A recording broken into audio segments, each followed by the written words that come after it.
Баршаларыңызға қайырлы күн көрермендер, каналыма қош келдіңіздер. Бүгін сіздерге біздің отбасымыздың сүйсініп жейтін пияз нанның рецептісімен бөлісемін. Видеоны соңына дейін қарап, рецепті сақтап алуға кеңес беремін. Ең алдымен қамырымызды илеп аламыз. Ұнымыздың үстіне дәміне қарай аз ғана шекер саламыз, тұз саламыз, құрғақ дрожжымызды саламыз және де сармайымызды салып, жақсылап араластырамыз, яғни крошка жасаймыз.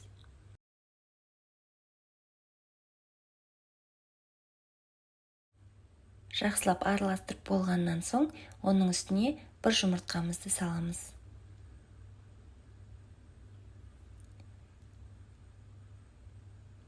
Жұмыртқамызды салғаннан соң, тағы да қолымызбен осы видеода көрсетілгендей етіп, жақсылап араластырып аламыз. Келесі кезекте оның үстіне жылы бөлме температурасында тұрған суымызды аз-аздан құя отырып, жұмсақ етіп қамыр илейміз. Қамырымыз өте қатты болмау қажет, және де өте жұмсақ болмау қажет. Орташа деңгейде қамыр иленіп шығуы қажет. Көріп тұрғандарыңыздай біздің қамырымыз дайын болып қалды. Енді теңдей екі бөлікке бөліп, 10-15 минутқа тындырып қоямыз. Құрметті көрермендер, егер осы рецепттерге пайдалы болып жатса, ұнап жатса, лайк басып, астына өз пікіріңізді қалдырып кетіңіздер, және де осы видеоны достарыңызбен, туыстарыңызбен бөліссеңіздер, өте қуанышты болар едім.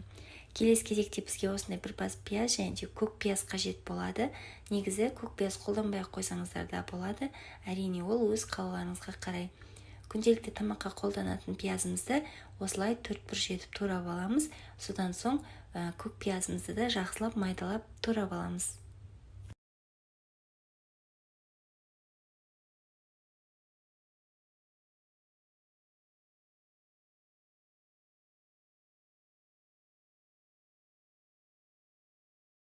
Көріп тұрғандарыңыздай пиязымызды осылай турап алдық. Келесі кезекте жаңағы қамырымыздың бір бөлігін жұқалап жайып аламыз. Міндетті түрде ұн сеуіп жайыңыздар, себебі біздің қамырымыздың құрамында сармай болғандықтан өте жұмсақ, сол себепті ұн сеуге кеңес беремін. Өте жұмсақ болғандықтан жайылуы да өте оңай болады, және де тез жайылады. Қамырымызды жұқалап жайып болғаннан соң, оның үстіне ертілген сармайымызды жағамыз. Менде сармай, станичный деп аталатын сармай. Бұл жерде сармайды өзіңіз қалаған сармайды қолдансаңыздар болады. Жұқалап барлық жеріне бір келікті етіп, бір текіс етіп жайып аламыз. Содан соң теңдей 3 бөлікке, не болмаса 4 бөлікке бөлсеңіздер болады. Бұл жерде мен теңдей 3 бөлікке бөліп жатырмын. Бөліп болғаннан соң, яғни кесіп болғаннан соң, жаңағы туралған пиязымызды осы 3 қамырға теңдей етіп салып шығамыз. Пиязды салған кезде шеттеріне қатты көп шығарып жібермеңіздер, себебі қазір қамырымызды ораған кезде шеттерінен пиязы шығып кетуі мүмкін. Сол себепті барынша ортасына салуға тырысыңыздар. Содан соң осы видеода көрсетілгендей етіп қамырымызды орап шығамыз. Көріп тұрғандарыңыздай мен пиязды тек қана қамырдың ортасына салдым. Сол кезде оралған кезде пиязы жандарынан шығып кетпейтін болады. Барлық қамырымызды орап болдық. Енді арнайы формамызға пергамент қағазын төсеп, осы видеода көрсетілгендей етіп, жаңағы оралған қамырымызды салып жайғастырып шығамыз.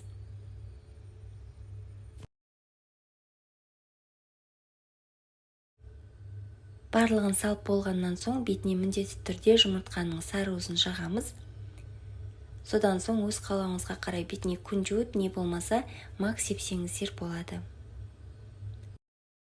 Печкімізді алдын ала жақсылап қыздырып қоямыз. 180-200 градуста 25-30 минут аралығында жақсылап пісіріп аламыз. Әрине әркімнің печкісі әрқалай, сол себепті қарап тұрыңыздар, пияз нанымыз күйіп кетпеуі қажет.